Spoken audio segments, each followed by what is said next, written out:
The Lift by Sir Arthur Conan Doyle. Flight Commander Stangate should have been happy. He had come safely through the war without a hurt and with a good name in the most heroic of services. He had only just turned 30, and a great career seemed to lie ahead of him. Above all, beautiful Mary McLean was working by his side, and he had her promise that she was there for life. What could a young man ask for more?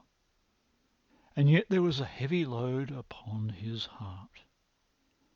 He could not explain it himself, and endeavoured to reason himself out of it.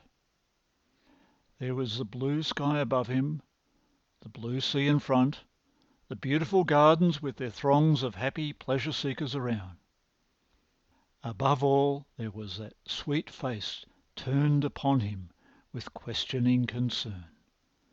Why could he not raise himself to so joyful an environment?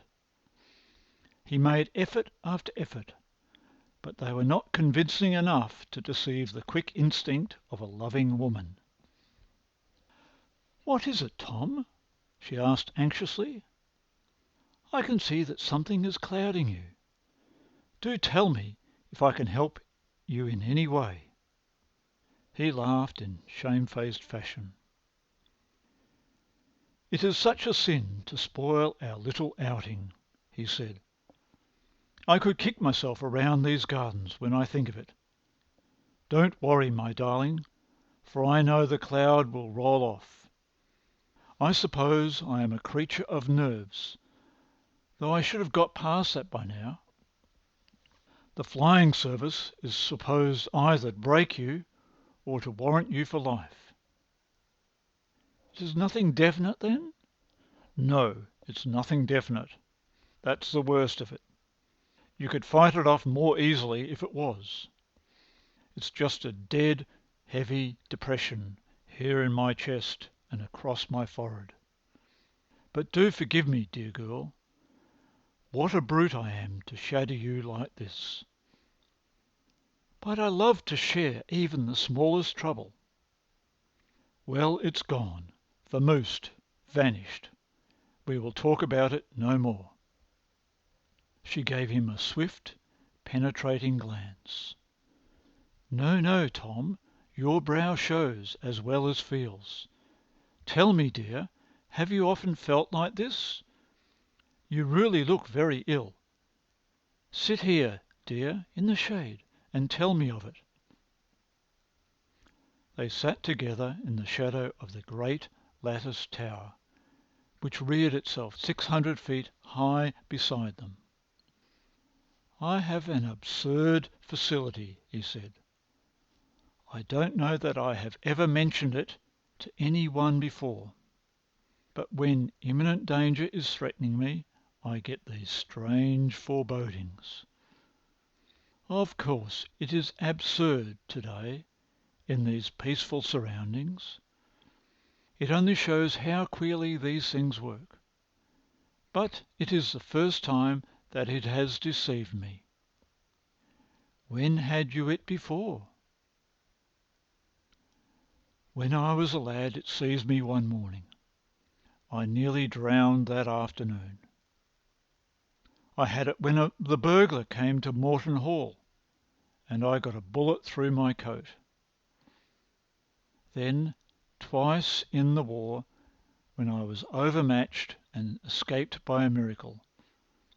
I had this strange feeling before I ever climbed into my machine. Then it lifts suddenly, like a mist in the sunshine.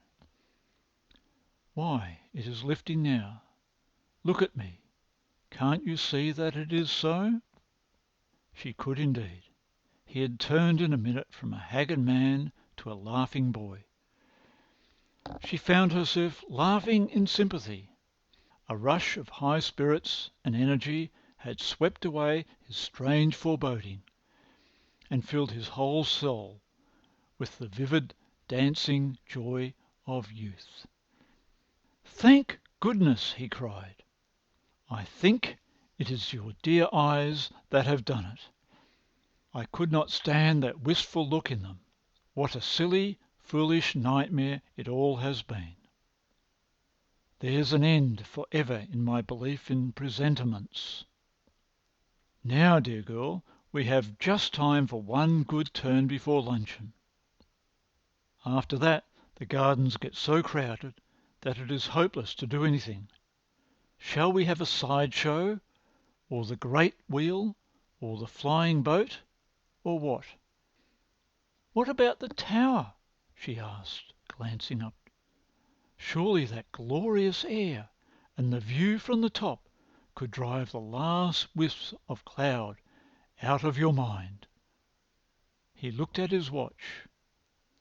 Well, it's past 12, and I suppose we could do it all in an hour.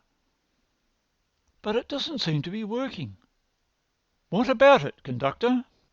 The man shook his head and pointed to a little knot of people who assembled at the entrance. They've all been waiting, sir. It's hung up, but the gear is being overhauled, and I expect the signal every minute. If you join the others, I promise it won't be long. They had hardly reached the group when the steel face of the lift rolled aside, a sign that there was hope in the future. The motley crowd drifted through the opening and waited expectantly upon the wooden platform. They were not numerous, for the gardens are not crowded until the afternoon, but they were fair samples of the kindly, good-humoured North Country folk who take their annual holiday at Northam.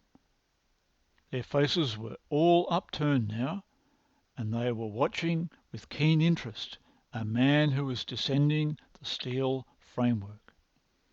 It seemed a dangerous, precarious business, but he came as swiftly as an ordinary mortal upon a staircase. "My word," said the conductor, glancing up. "Jim has got a move on this morning." "Who is he?" asked Commander Stangate. "That's Jim Barnes, sir, the best workman that ever went on a scaffold. He fair lives up there. Every bolt and rivet are under his care. He is a wonder, is Jim." "But don't argue religion with him," said one of the group. The attendant laughed. "Ah, you know him then," said he. "No, don't argue religion with him." "Why not?" asked the officer. "Well, he takes it very hard, he does. He's the shining light of his sect." "It ain't hard to be that," said the knowing one. "I've heard there are only 6 folk in the fold. He's one of those who picture heaven as the exact size of their own back street conventicle, and every one else left outside it." "Better not tell him so while he's got that hammer in his hand," said the conductor in a hurried whisper. "Hello, Jim. How goes it this morning?" The man slid slowly down the last 30 feet, and then balanced himself on a crossbar while he looked at the little group in the lift. As he stood there, clad in a leather suit, with his pliers and other tools dangling from his brown belt, he was a figure to please the eye of an artist. The man was very tall and gaunt, with great straggling limbs and every appearance of giant strength.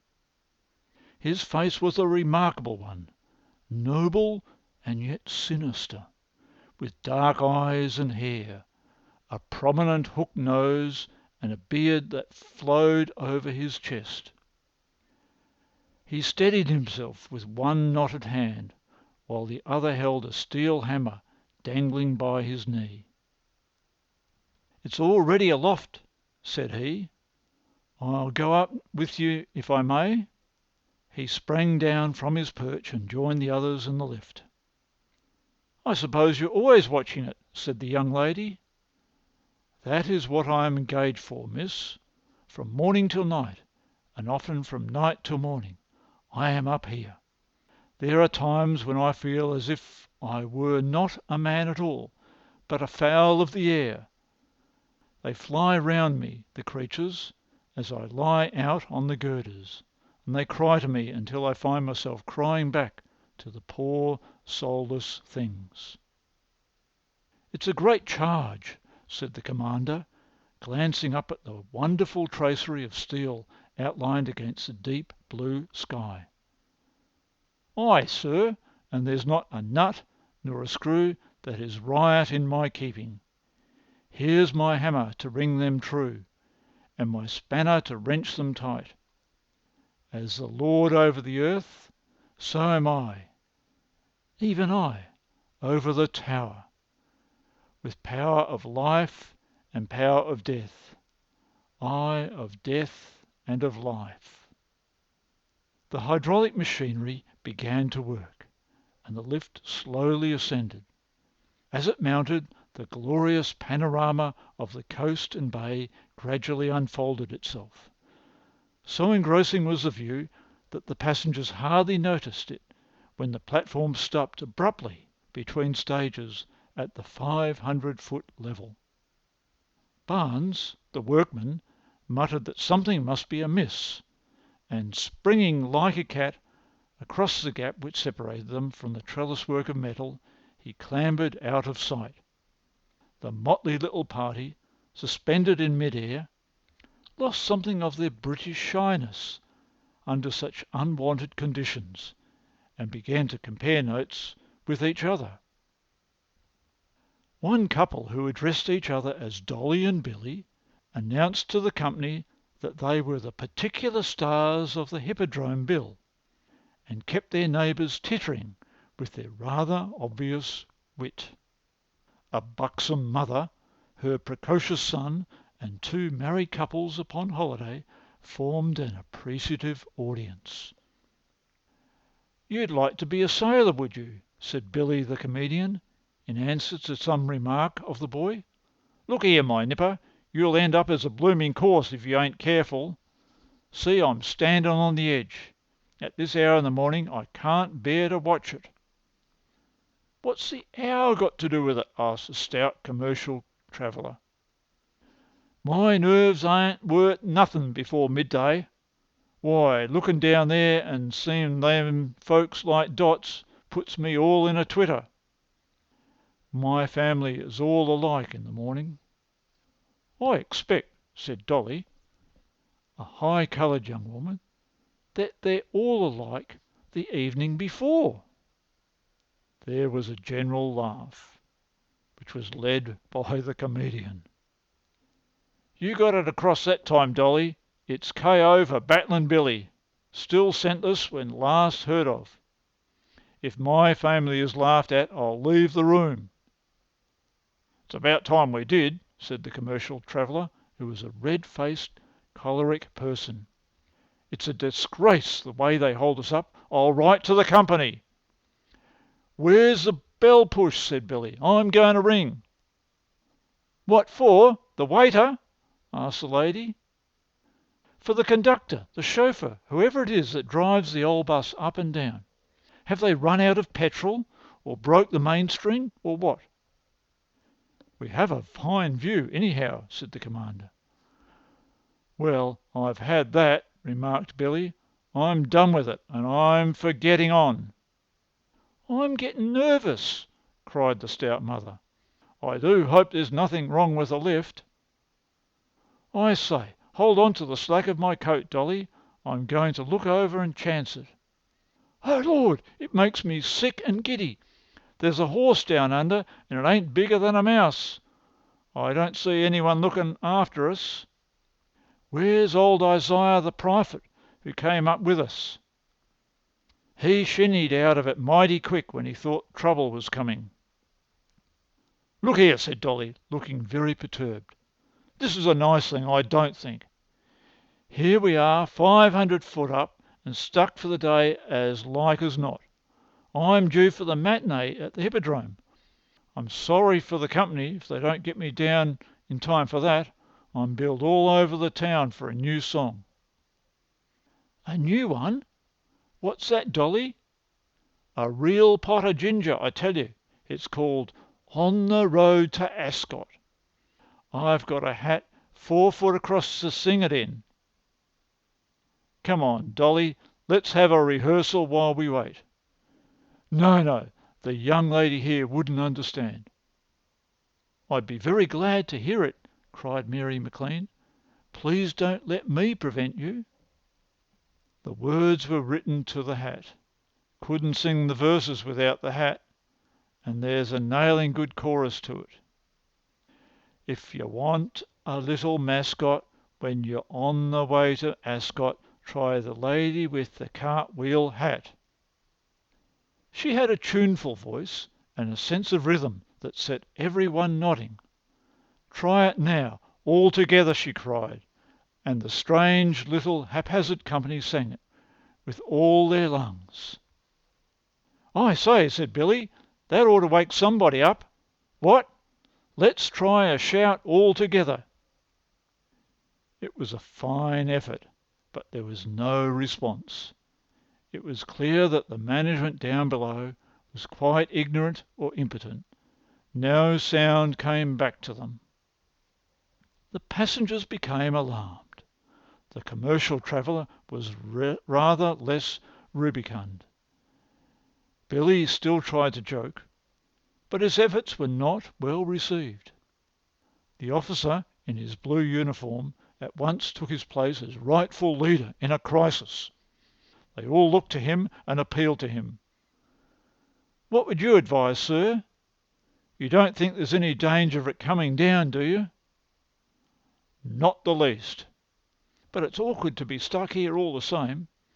I think I could jump across on to that girder. Then perhaps I could see what is wrong." "No, no, Tom, for goodness' sake, don't leave us." "Some people have a nerve," said Billy. "Fancy jumping across a 500-foot drop." "I dare say the gentleman did worse things in the war." "Well, I wouldn't do it myself, not if they starred me in the bills. It's all very well for old Isaiah. It's his job. I wouldn't do him out of it." 3 sides of the lift were shut in with wooden partitions, pierced with windows for the view. The 4th side, facing the sea, was clear. Stangate leaned as far as he could and looked upwards. As he did so, there came from above him a peculiar, sonorous, metallic twang, as if a mighty harp string had been struck. Some distance up, 100 feet perhaps, he could see a long, brown, corded arm, which was working furiously among the wire cordage above. The form was beyond his view, but he was fascinated by this bare, sinewy arm that tugged and pulled and sagged and stabbed. "It's all right," he said, and a general sigh of relief broke from his strange comrades at his words. "There is someone above us setting things right." "It's old Isaiah," said Billy, stretching his neck around the corner. "I can't see him, but it's his arm for $1. What's he got in his hand? Looks like a screwdriver or something.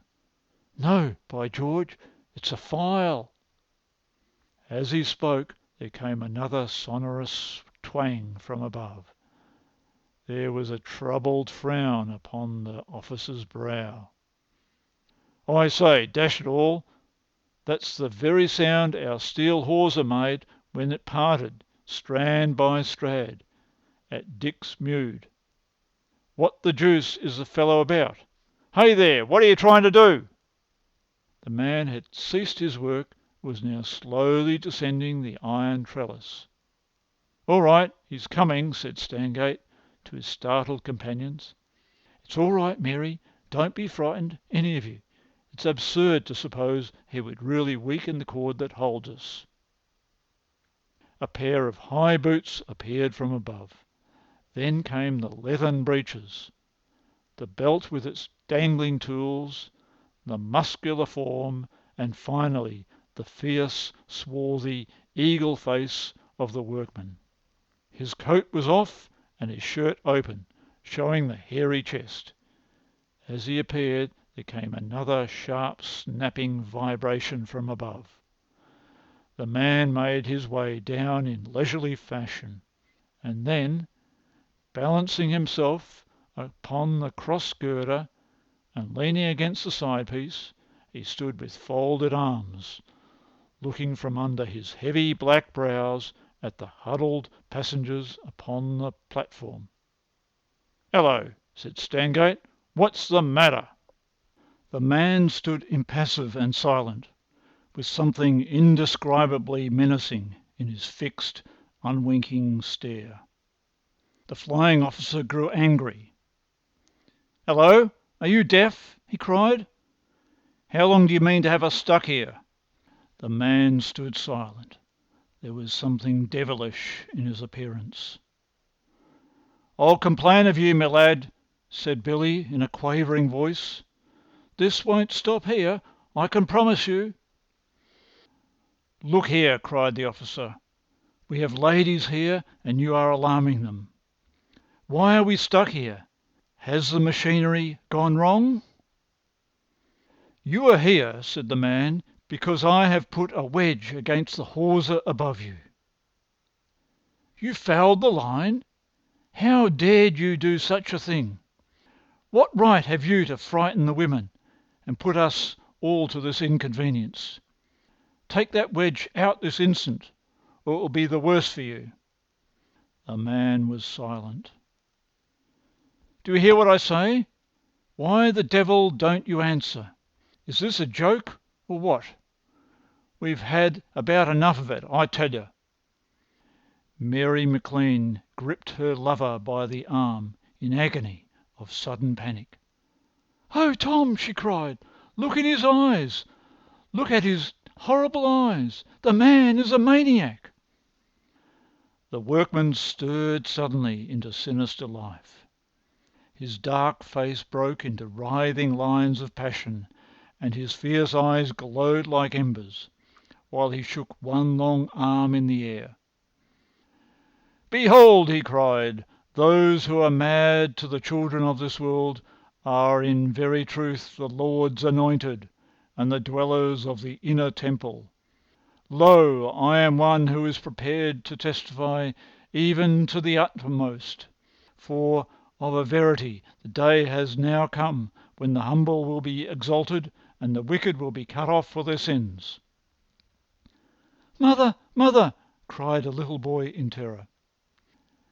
"There, there, it's all right, Jack," said the buxom woman, and then, in a burst of womanly wrath, "What do you want to make the child cry for? You're a pretty man, you are. Better he should cry now than in the outer darkness. Let him seek safely while there is yet time."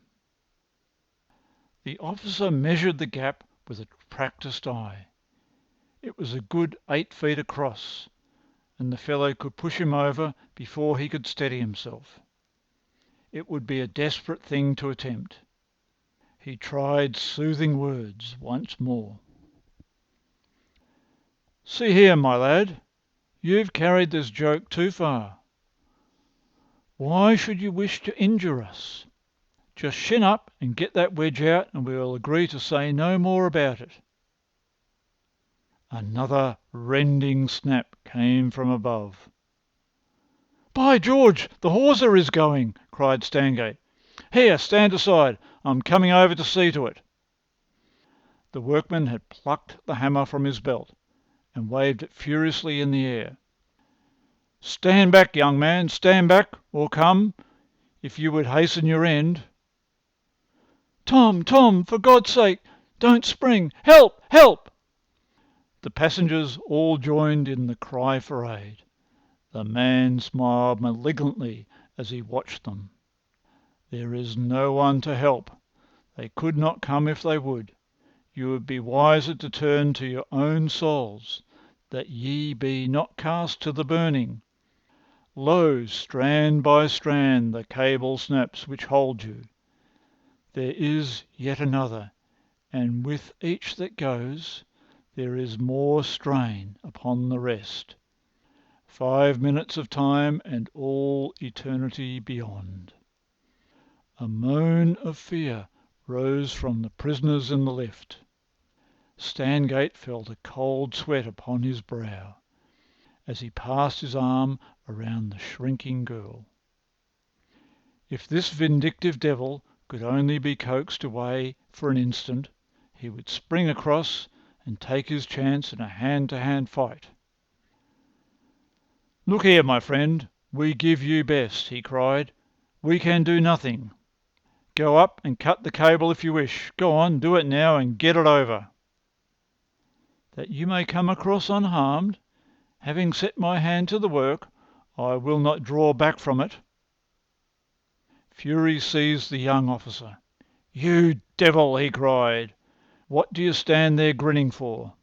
I'll give you something to grin about. Give me a stick, one of you." The man waved his hammer. "Come then, come to judgment," he howled. "He'll murder you, Tom. Oh, for God's sake, don't! If we must die, let us all die together." "I wouldn't try it, sir," cried Billy.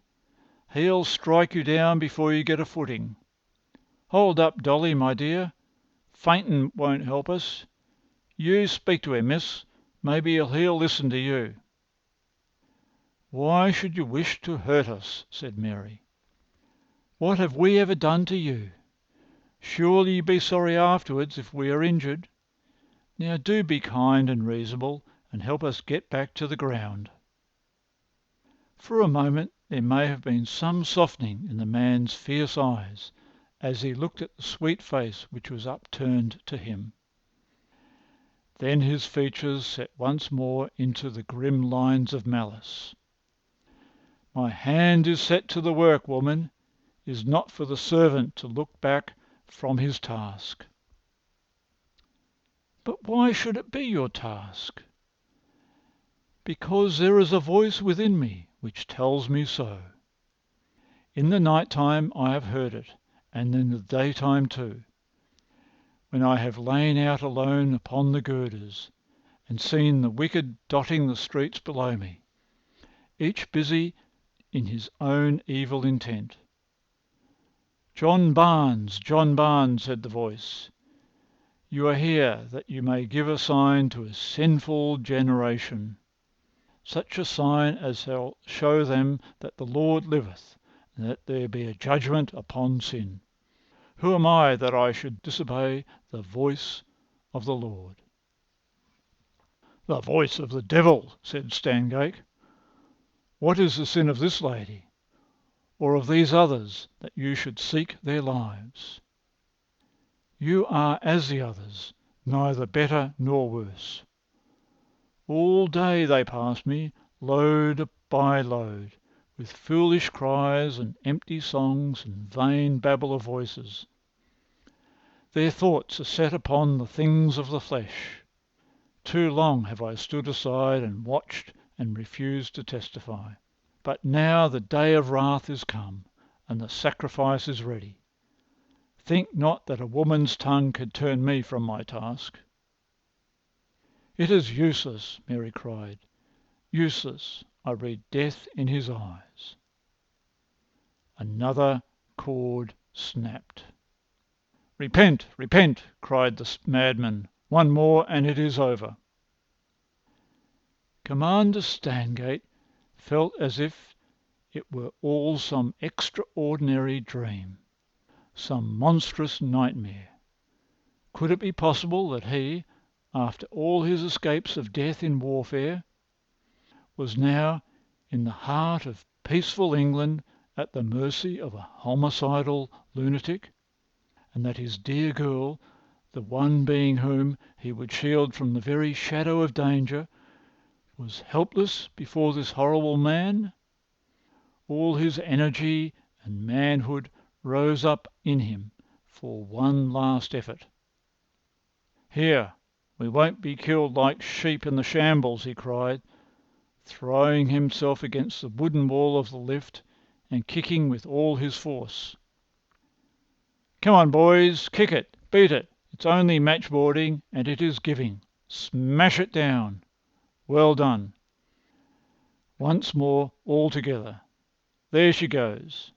Now for the side. Out with it. Splendid. First the back and then the side of the little compartment had been knocked out, and the splinters dropped down into the abyss. Barnes danced upon his girder, his hammer in the air. "Strive not!" he shrieked. "It avails not. The day is surely come." "It's not 2 feet from the side girder," cried the officer. "Get across. Quick, quick. All of you. I'll hold this devil off." He had seized a stout stick from the commercial traveller and faced the madman, daring him to spring across. "Your turn now, my friend," he hissed. "Come on, hammer and all. I'm ready for you." Above him he heard another snap, and the frail platform began to rock. Glancing over his shoulder, he saw that his companions were all safe upon the side girder. A strange line of terrified castaways they appeared as they clung in an ungainly row to the trellis work of steel, but their feet were on the iron support. With 2 quick steps and a spring he was at their side. At the same instant the murderer, hammer in hand, jumped the gap. They had one vision of him there, a vision which will haunt their dreams. The convulsed face, the blazing eyes, the wind-tossed raven locks. For a moment he balanced himself upon the swaying platform. The next, with a rending crash, he and it were gone. There was a long silence, and then, far down, the thud and clatter of a mighty fall. With white faces, the forlorn group clung to the cold steel bars and gazed down into the terrible abyss. It was the commander who broke the silence. "They'll send for us now. It's all safe," he cried, wiping his brow. But by Jove, it was a close call. End of The Lift. Recording by Graham Longworth.